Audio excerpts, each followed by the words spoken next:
Hello and welcome to the MMA Girl channel with your host, Jess, the MMA Girl. I hope you're all doing well. Welcome back to my channel, and of course today marks the day we are breaking down UFC 318, the card that represents the last pay-per-view, the last numbered card, where we'll be seeing Dustin Poirier on the list. Now, this is of course coming after an insane career that has spanned over many years with some insane fights, some crazy victories, some crazy losses, and of course an interim championship belt, but never an undisputed belt from Dustin Poirier. So he will be, for me, marked down as one of the greatest UFC athletes in the world that has never been crowned undisputed champion of his division. Of course, being the interim champion, it was great, but of course he never got his flowers and got the original belt. Anyway, on today's agenda, of course, we're going to be breaking down the entire UFC 318 card, and I'll be doing my picks for the main card as usual. So let's get into it. A lot of fights were cancelled on the prelim card, including a fight between Gunnar Nelson and Neil Magny. Also, Aliskerov versus Bruno Ferreira was cancelled, which was an amazing bout that was going to happen at UFC 318. That was cancelled, unfortunately. And we also had Amanda Ribas, who was going to be taking on Richie, that was also cancelled. So we had those three potentially great bouts that were cancelled on the prelims card. But the fights to look out for on the prelims card are, of course, Bruno Ferreira, who is still going to be on this card, who is now taking on McVeigh. Now, Jackson McVeigh is making his UFC debut. He's currently undefeated at 6 victories to 0 defeats, but he's going to be going up against Bruno Ferreira, who is, if I were to describe him in a word, a freight train of violence. So for his UFC debut, this is going to be tough, but I'm excited to see this bout still. Bruno, who's at 13 victories to 2 defeats, he may be going home with another victory at UFC 318, or maybe the debuting McVeigh will take a victory from Bruno Ferreira this time around. Who knows? We also have Ryan Spann taking on Bresky on the early prelim card. This is the early prelims, guys, so we're not even at the prelim card. So Ryan Spann's will be coming back, taking on Lucas Bresky, and we also have Jimmy Crute coming back, taking on Marcin Prochinio. Anyway, he's a dangerous fighter at the UFC. Both guys have had some great fights at the UFC, so I can't wait to see this fight on the early prelim card. So tune in straight away. Tune in as soon as you guys can possibly tune in to get all these fights in and watch these fights go down. On the prelim card, we have also got some very exciting fights on this card for you. We have Gauthier versus Valentin, Robert Valentin, who is coming off a loss. Gauthier coming off, of course, a victory. He's at 7 victories to 1 defeat. Gauthier is a very dangerous fighter. So if you guys aren't able to make the early prelims, try and make the prelim card, because Gauthier versus Valentin will be quite a banger, I think. So banger alert beforehand. You guys will love this fight. We always have Francisco Prado coming back. He'll be taking on Varetnikov in his fight on the prelims card, so that should be a cool fight. And we also have, of course, Marvin Vettori taking on Brendan Allen. This fight was supposed to be on the main card. No word on why that was demoted to the prelims card. Maybe it was due to their brush up at an casino recently that happened between both guys. These guys must hate each other now, honestly, because of what's been happening between them outside of the octagon. I think they both want to hit each other very badly. So this is going to be a banger still, even though it's on the prelim card. But I think they may have been demoted to prelims maybe because they were getting into too many outside of the octagon brawls and conflicts. Maybe that's why. In any case, Marvin Vettori, of course, coming off of a loss to Delize. Brendan Allen also coming off of a loss in his last fight. And both guys are looking to get in the win column. Both guys are very angry and worked up, ready to fight each other. Now, Marvin Vettori, as you guys may have heard, lost his brother a few months ago. And he said in one of his interviews that his brother would have wanted him to continue with this fight and not pull out. So he says he's doing this for his brother. So there are some big implications in this fight for both guys, but even more so for Marvin Vettori. So I can't wait to see these guys fight, and respect to Marvin Vettori for continuing his camp and getting this fight done, even though the circumstances must be really hard to live with right now. The last featured prelim on the prelims card, the featured ESPN prelim, is between Vinicius Oliveira and Kyler Phillips. Both guys looking to make an impact in this fight. And of course, being the Elite ESPN featured prelim, they are looking to have a banger before the start of the main card. So I can't wait to see these guys get in on the octagon.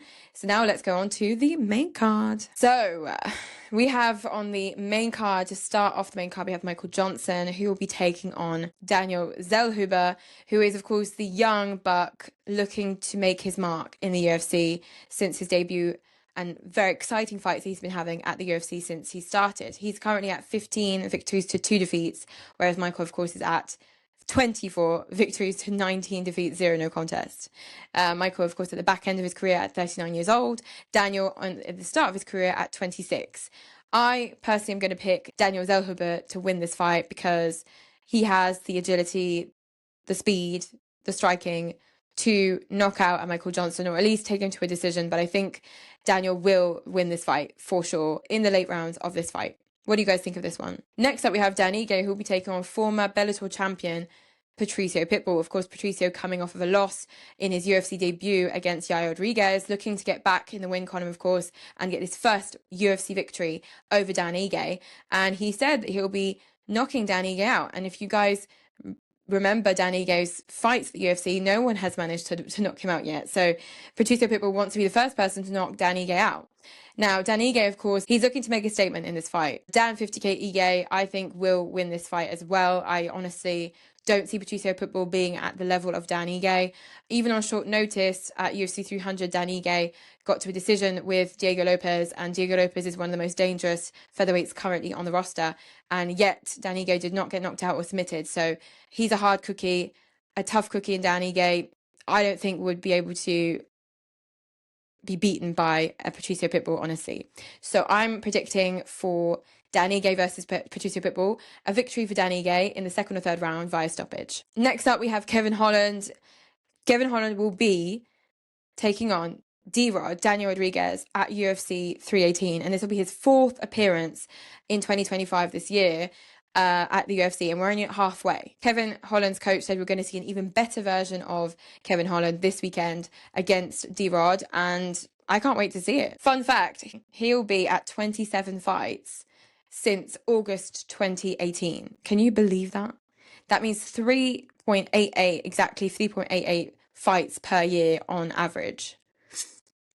And to give you an example, for example, Donald Cerrone, who was one of the most active UFC fighters when he was in his prime, at his peak of his career, he was doing 3.33 fights per year. So he has above average activity in the UFC. Kevin Holland, of course, we know this because we've seen him so many times already this year. I saw him in the flesh at UFC London, and he won, of course, his fight against Gunnar Nelson, who was also supposed to be on this card.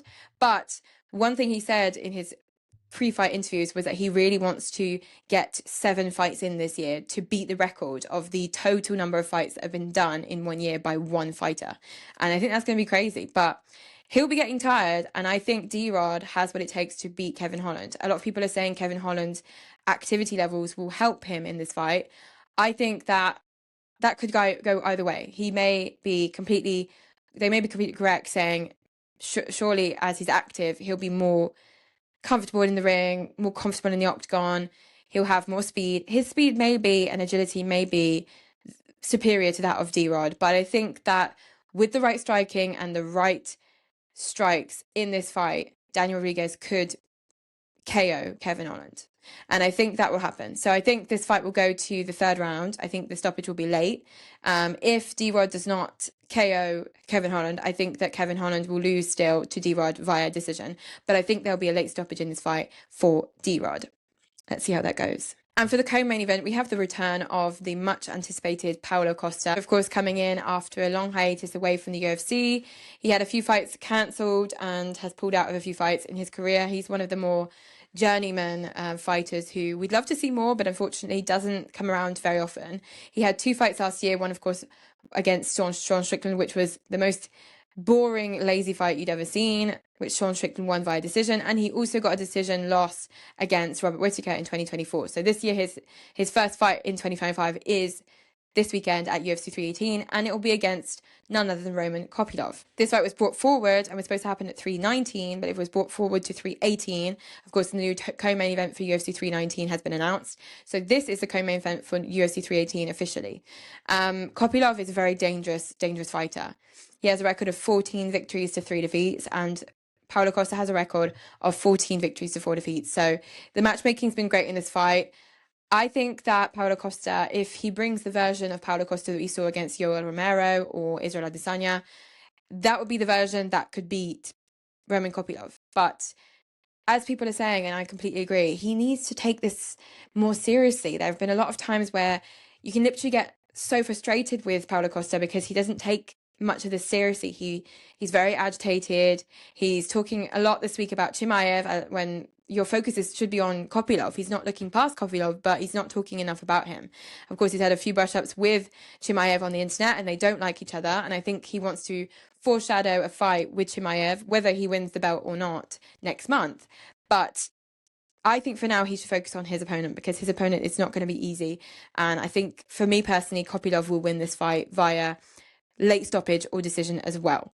Sorry, Paulo Costa, but your inactivity and your lack of focus makes you a big target for the losing column again. So now we're at the pinnacle part of this video. Of course, we're going to be talking about Dustin Poirier versus Max Holloway, the last dance for Dustin the Diamond Poirier, going up against Max Holloway, the blessed Max Holloway, who has currently got the BMF belt around his waist.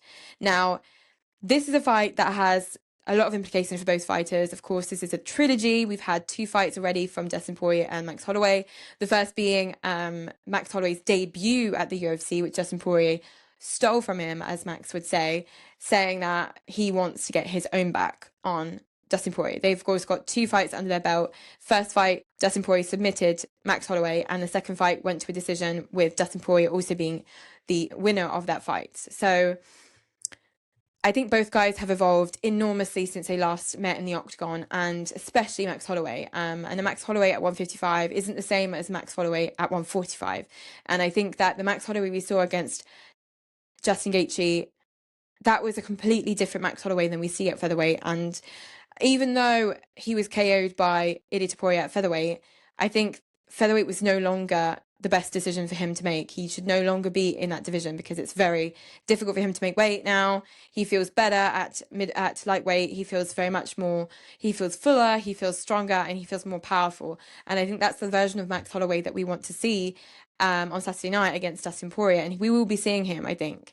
He said, of course, since he stole my victory in my first fight at the UFC at my debut, even though it was on short notice for Max Holloway because Dustin Poirier's original opponent pulled out, the second fight between Max Holloway and Dustin Poirier was for the interim lightweight belt. So that kind of bittersweet for Max Holloway makes him really want to get revenge in this fight on the last dance. And whilst it's all love, all respect between both guys, Max Holloway's main focus and main goal is to knock out Dustin Poirier.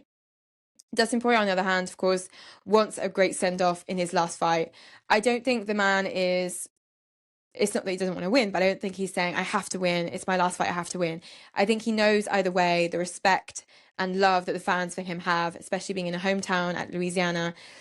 This could not go badly for Dustin Poirier. He will always have love from the fans and respect from the fans, and whether he loses or wins tomorrow, the respect for him will not disappear. And I'm personally very torn between both guys when I'm choosing who will win this fight, and I could be wrong because this is very tight. This fight could go either way. I've not seen the betting odds, but it must be, if it's not a pick'em, I think Max Holloway must be favourite, but not by much.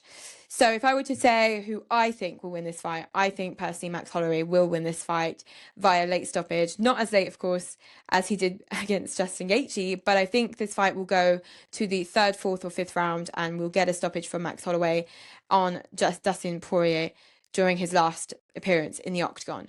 Of course, that's not what I want as a fan. I don't want to see Dustin Poirier get knocked out by Max Holloway on his last fight, and I think Dustin Poirier will give it his all to not get knocked out by Max Holloway. But the pressure that Max Holloway is going to get on him, he needs to lock it in. He needs to lock it in, and this may go to a decision because both guys will probably do enormously and loads of damage on each other, but maybe not knock each other out.